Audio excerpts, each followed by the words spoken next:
It's time to open up the Peacock and Williamson mailbag. What if Travis Hunter is only just really good at one position? Browns QB room and a whole lot more post-draft coming at you right now. NFL analyst Brian Peacock and former NFL scout Matt Williamson bring you expert NFL analysis every day in less than 30 minutes.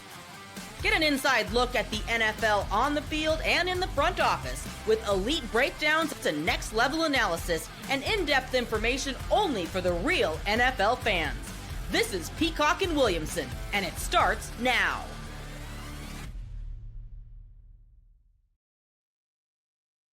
Welcome to the Peacock and Williamson NFL Show. Thanks, everybody, for stopping by, as you do every single day. Love our everydayers. You can find us on Twitter at BDPeacock, at Williamson NFL. That's where most of the questions came from on today's program. You can also drop a question on YouTube. And if you're new to the program, welcome. Subscribe, please. Helps us out tremendously. Pause right now. Hit that subscribe button so we are in your feeds. And so it helps everybody else find, help the algo get this podcast to everybody else as well on YouTube or anywhere you listen to your podcasts. And today's episode of Peacock and Williamson is brought to you by Game Time. Download the Game Time app, create an account, and use code LOCKEDONNFL for $20 off your first purchase.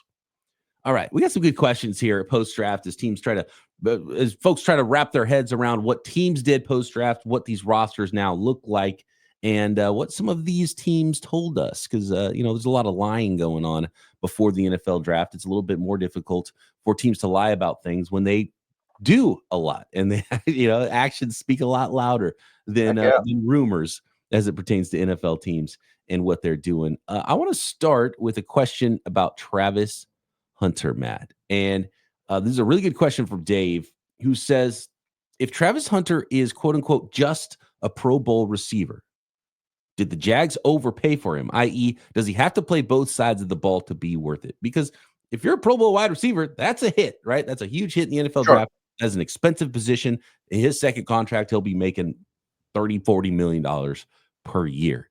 But they did trade future first. This was a big swing to go up and get a special talent. If he's just a Pro Bowl wide receiver, is it a bad move by the Jacksonville Jaguars? I can't say it's a bad move. I mean, if you get a Pro Bowler, I can't say it was a bad move. Now, it's a lot to pay for a Pro Bowler. And to really nitpick the question, Jamar Chase or Justin Jefferson is different than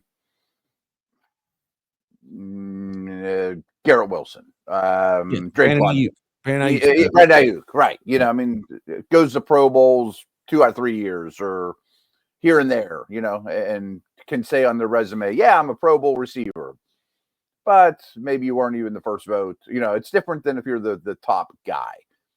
So I bring up Chase because no matter if you like Sewell or Chase better, that's irrelevant at this point. Chase was a good pick. No, right? We all agree that. Yes. That Chase was worth the pick. But this was more expensive than Chase. And the chances of him being as good as Chase, who I think is clearly a top 2 receiver, is probably slim. But I still think it's worth it. Devontae Smith. The Dolphins, I was critical of the I'm sorry, not Devontae. Wait, Devontae Smith? No, Jalen Waddle. Okay. The comp I want to make. The Eagles traded up for Devontae Smith as well, but they didn't give up the future first. It was in that 2021 draft, it was the Dolphins. A lot of moving around. Yeah. So the Dolphins, after moving down from the 49ers pick, went back up, traded back up, and traded one of those future first round picks they got from San Francisco to move up and ended up drafting Jalen Waddle. So that's a similar situation. They got a Pro Bowl caliber receiver. Yeah. He's not a receiver in the NFL. He's not in the, Tyreek Hill, Justin Jefferson, Jamar Chase conversation, but he's a really good player and he's a hit of a draft pick. Yeah. They ended up spending 2 first-round picks on that. And I was critical at the time. I was like, you gave up all this value of trading down, and there's probably going to be a really good player for you there at 12. So I think that was an overpay. So I guess I have to answer that, yeah, it would be an overpay if he's Waddle level wide receiver. I think it's a bad move if he's Jalen Waddle. Let's expand it, though. Let's say he plays 10 to 20 quality snaps at corner. per game. Not a lot, but just situational when we need him. Chips are down. Not a Pro Bowl corner because he doesn't play enough, but he's a good starter when he's out there. He's not the best corner in the league, but you're happy when he's on the field. You just can't do a lot of it. And he's Waddle on the other side. Is that enough? Obviously, it's more valuable. And that's where I have trouble with this because I don't think the Jacksonville Jaguars move up for Travis Hunter if he's just a wide receiver, just a corner. I don't think they give all that up. I don't either because it was a big need on both sides of the ball for them. And then they released Gabe Davis the next day, basically. Yeah. And so they're kind of telling us that he's going to be a major. Is that what you talked about off the air? I mean, it's almost like, my son's going to major in, I think he's going to major in bourbon when he goes to Kentucky. But anyway. Kentucky's where he's going, huh? Kentucky's where he's going, yeah. They have a bourbon distillery on campus. I can't wait to go in July. I'm taking them first. And you could take bourbon classes. Wow, that's pretty amazing. Yeah. So he's going to minor in distilling. I think he's a major in bourbon and minor in like business or something. Okay. Right? Be practical. But I think Hunter is majoring in wide receiver by all accounts and is going to do corner stuff. I'm skeptical how many snaps you can continue play in the NFL.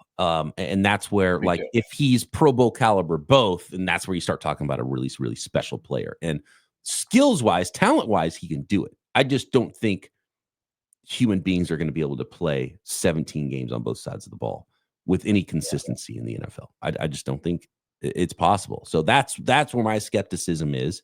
And how good of a just wide receiver, a just corner, and if we're kind of expecting to play mostly wide receiver, how much corner can you play? How easy is it for you to play? I'm having just a tough time just because it's never really been done picturing how much corner he will play, how much value that adds, and I think it's worth it though if he is Justin Jefferson, Jamar Chase tier of wide receiver. It's probably worth a couple of firsts. They give up more than just 2 first rounds. Yeah. Second as well. So you got to play a lot of corner and you have to be it's going to be tough to be like, oh my God, that was a home run move.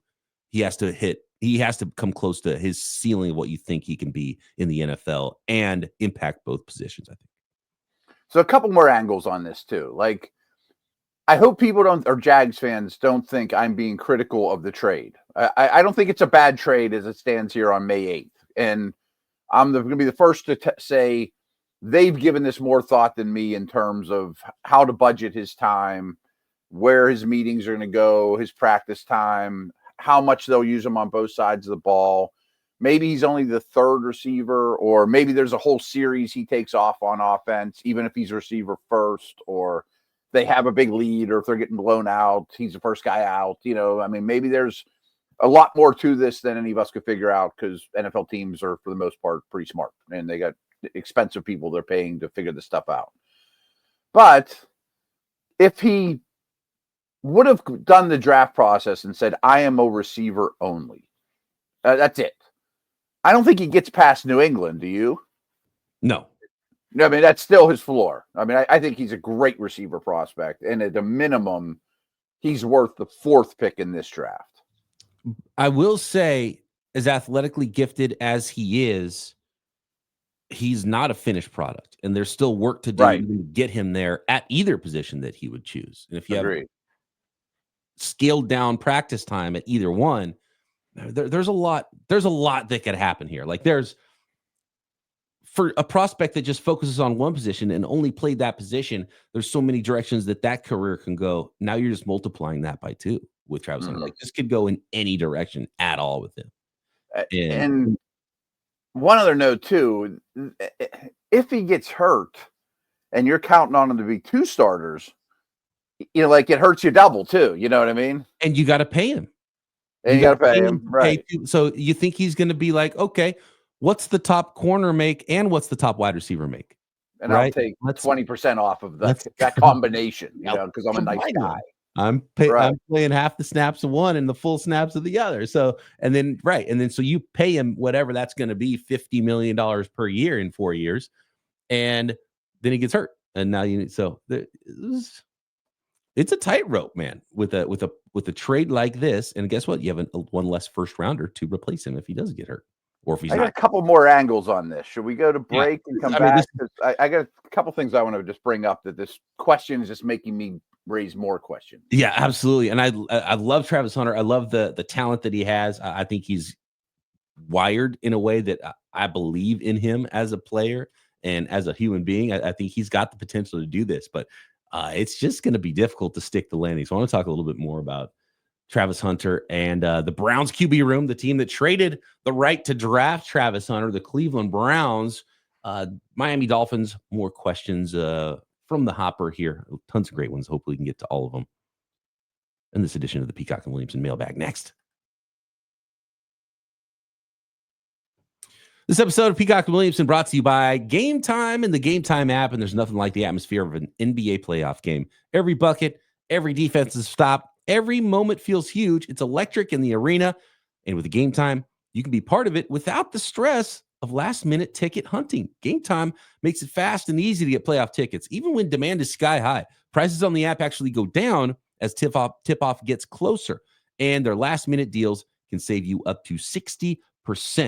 Last-minute deals are phenomenal. Save up to 60% buying last-minute tickets for not just sporting events. I've done it for sporting events. I've done it for basketball. I've done it for baseball games. I've done it for concerts, comedy shows, theater events, whatever you want. You can find phenomenal deals, and the all-in pricing means no surprise fees at checkout. So take the guesswork out of buying tickets with Game Time. Download the Game Time app, create an account, and use code LOCKEDONNFL for $20 off your first purchase. Terms apply. Again, create an account and redeem code LOCKEDONNFL for $20 off. Download Game Time today. Last-minute tickets, lowest price, guaranteed.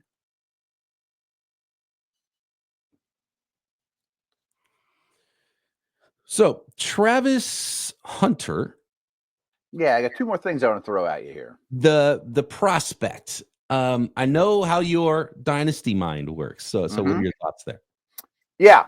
So I am a subscriber to Reception Perception, which Matt Harmon does tremendous wide receiver work. And I'm not going to tell you his list because it's behind a paywall. But he has his dynasty wide receiver ranks out there.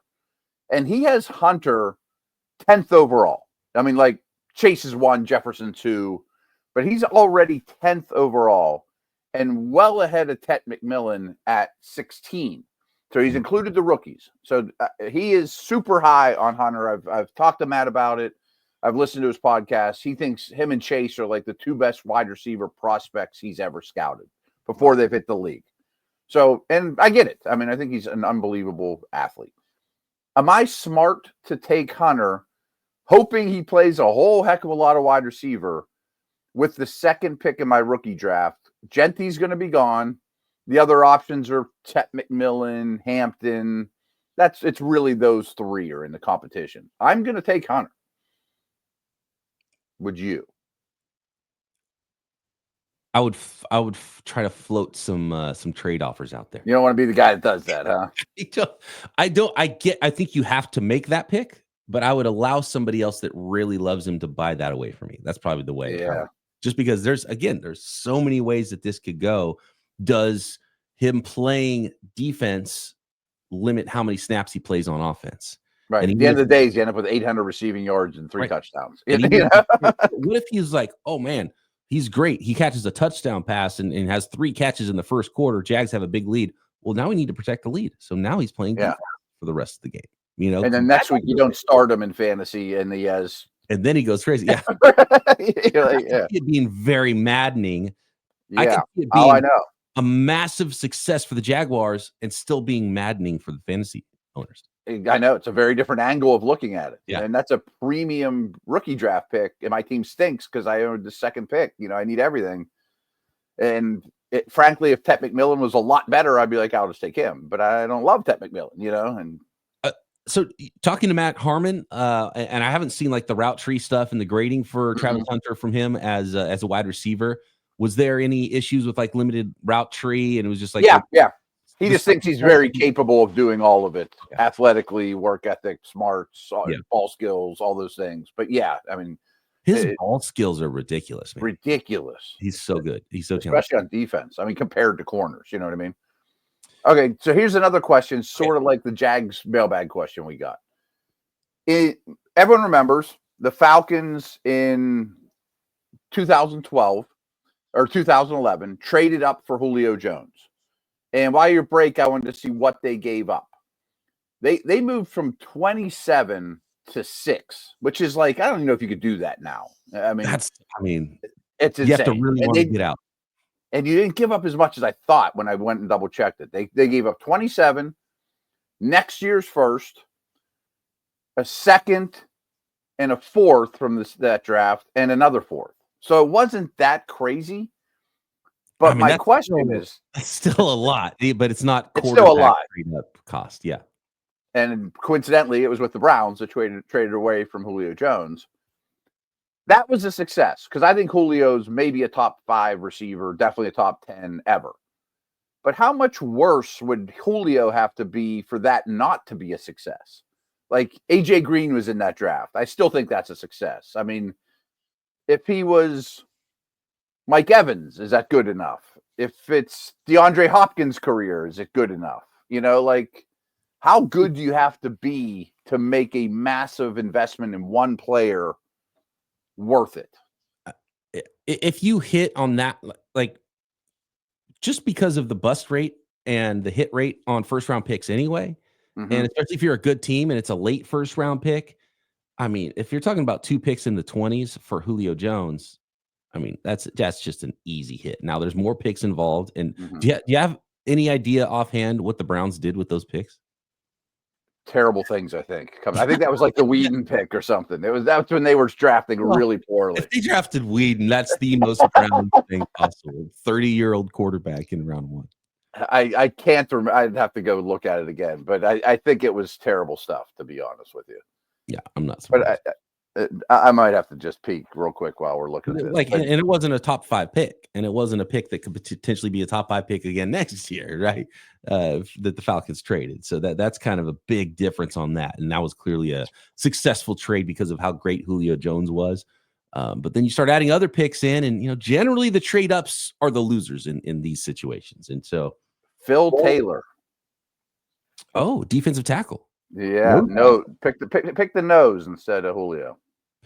Pick their nose. That's a pick their nose. Yeah, that's I didn't draft day quite often.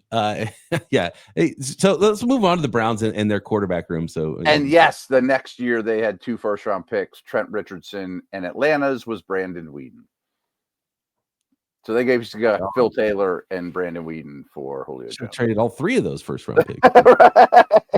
Yeah, I know we got a lot more to get to. Sorry to sidetrack everything.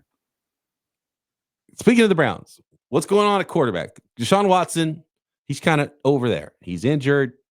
They brought in Joe Flacco. So you got the veteran stopgap in Joe Flacco. They brought in Kenny Pickett as well that we kind of forget about. Then they drafted 2 quarterbacks, 3rd rounder Dylan Gabriel. And then, of course, you got Shedeur Sanders, who they ended up with in the 5th round. And so break this quarterback room down for me. I'm going to kind of get out of the way on this one because in reality, I have no idea. Scott says, what does the Browns QB room look like week 1? I think week 1's easier, but beyond that, I have no idea. So here's one of my big problems with it is, first of all, I think you made the Hunter trade to get your quarterback for next year, and then you go and draft 2 this year, and is there any trade value for any of those 4? I think the answer is no. And no one ever trades rookies before they get their hands on them. And if somebody were to trade for Dylan Gabriel, they'd get like a future 5th or 6th. No one's doing that for a third, I didn't like the Gabriel pick anyway. I thought he was a terrible round pick. And if any of those guys becomes worth something, that's because they became good and they're your starter and you wouldn't trade him anyway. Right. So here's my big problem with the situation. And people don't think about these things, but there's not as much practice time as you think. There's not as much prep time as you think. There's not 2-a-days in camp anymore.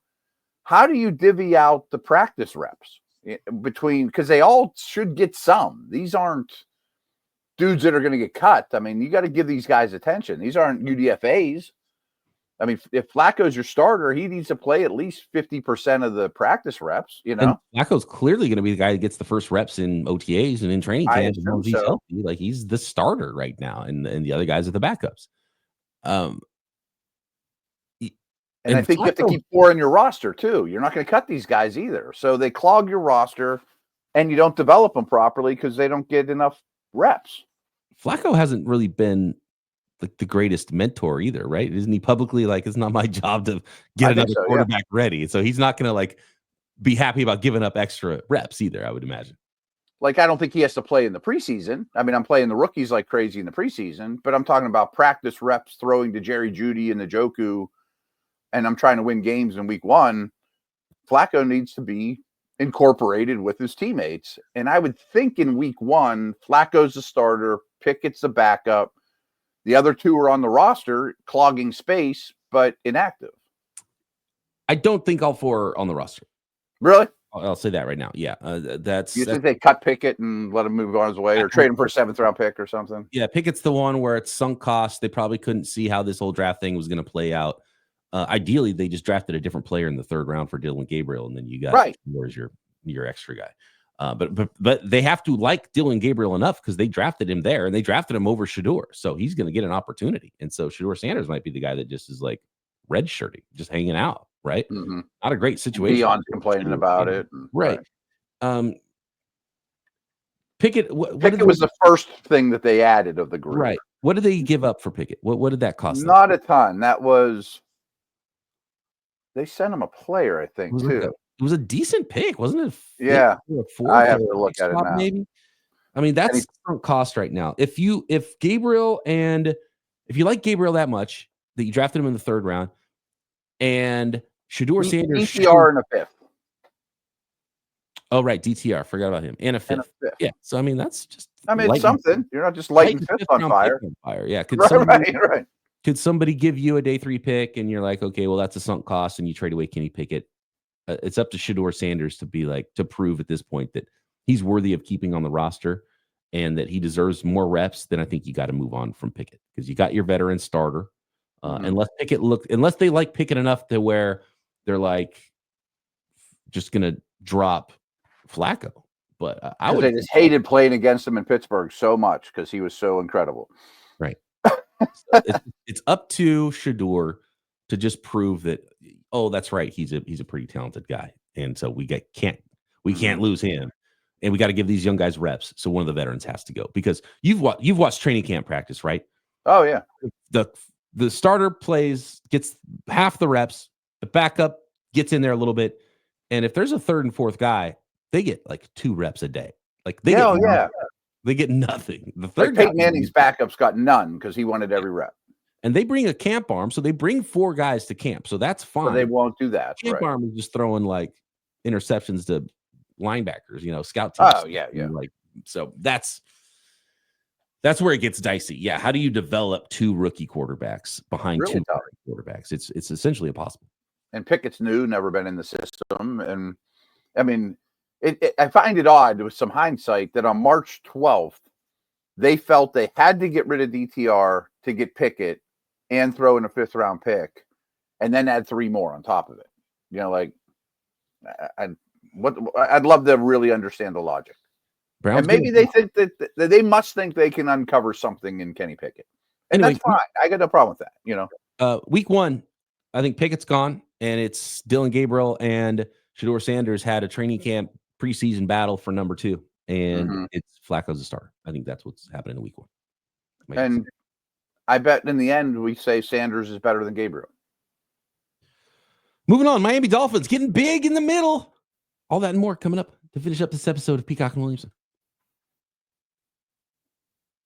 This episode brought to you by our friends at Upwork, and scaling your business requires the right expertise at the right time. With Upwork, you can find specialized freelancers in marketing, development, design, and more, experts ready to help you take your business to the next level. Upwork gives businesses flexibility by connecting them with top freelance talent across multiple industries, including IT, AI, web development, marketing. Whether you need extra hands for a project or a long-term partner, Upwork makes hiring simple and affordable. And it's so important to find the right talent. If you need help with whatever your campaign is, a marketing campaign or a freelance expert with just some technical expertise, you can find that all delivering incredible results, and it's cost-effective growth. Instead of hiring full-time, Upwork helps find affordable, top-tier freelancers to scale your business efficiently.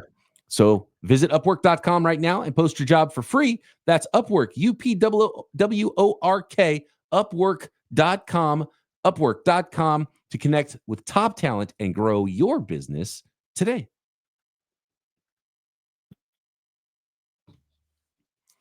So Miami Dolphins adding a lot of big boys in the middle of their defensive line. And part of me thinks, Matt, that this is just a function of this is what this draft gave a lot of teams is a whole bunch of defensive tackles. But I found it fascinating that two teams that have head coaches that came from the same tree both added two nose tackles essentially to their roster. Yeah. The Miami Dolphins and the San Francisco 49ers. Buffalo Bills, another team. They drafted two defensive tackles in this really deep defensive tackle class. And both those picks happened within the first 4 rounds on a lot of these teams.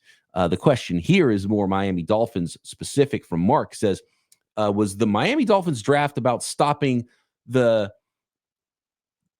Josh Allen quarterback sneak in the division, maybe some tush push as well, with adding 1,000 pounds of defensive tackle and some big boys that they drafted? It was Kenneth Grant in round 1 that came back with their third selection. They didn't have a third or fourth round pick here.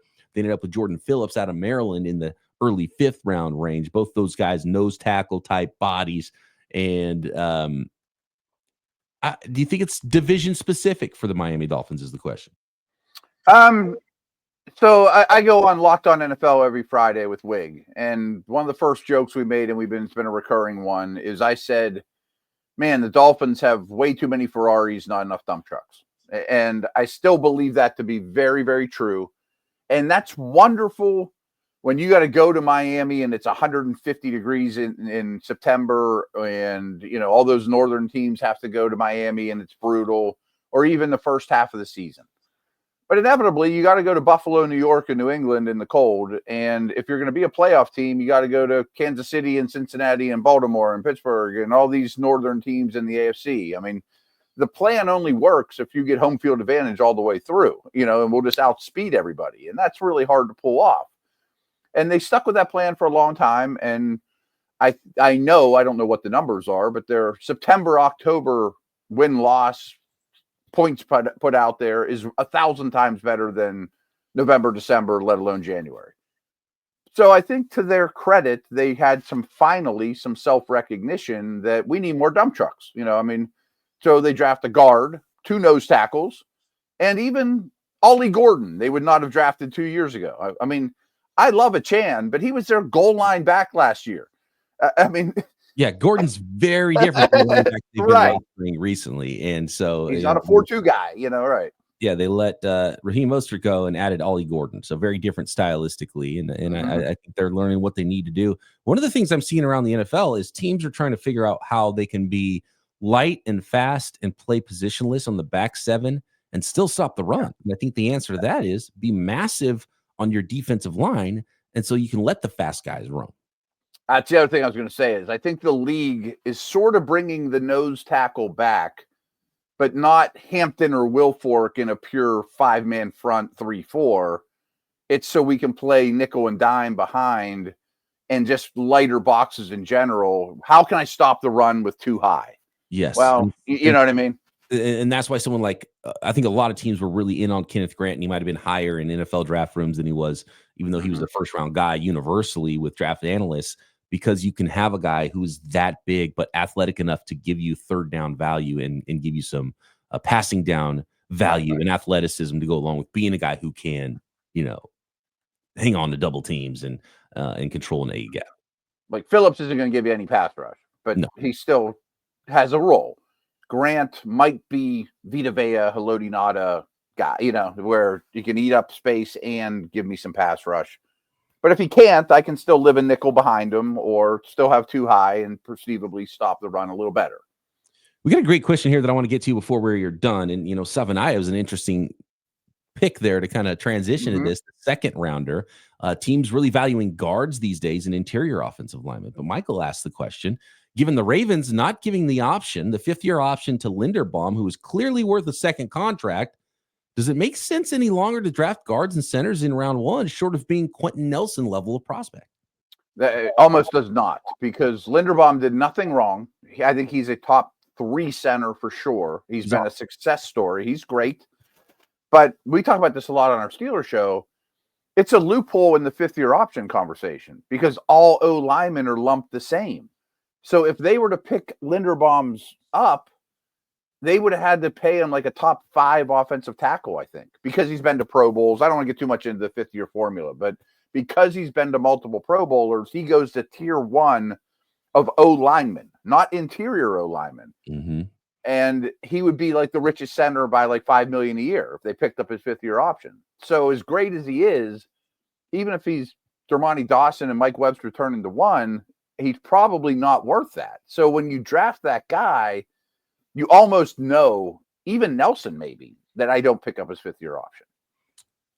It's still that way somewhat with running, not quite as bad as it used to be. I remember when the Niners drafted Vernon Davis, he became the highest paid tight end in the NFL. Yeah.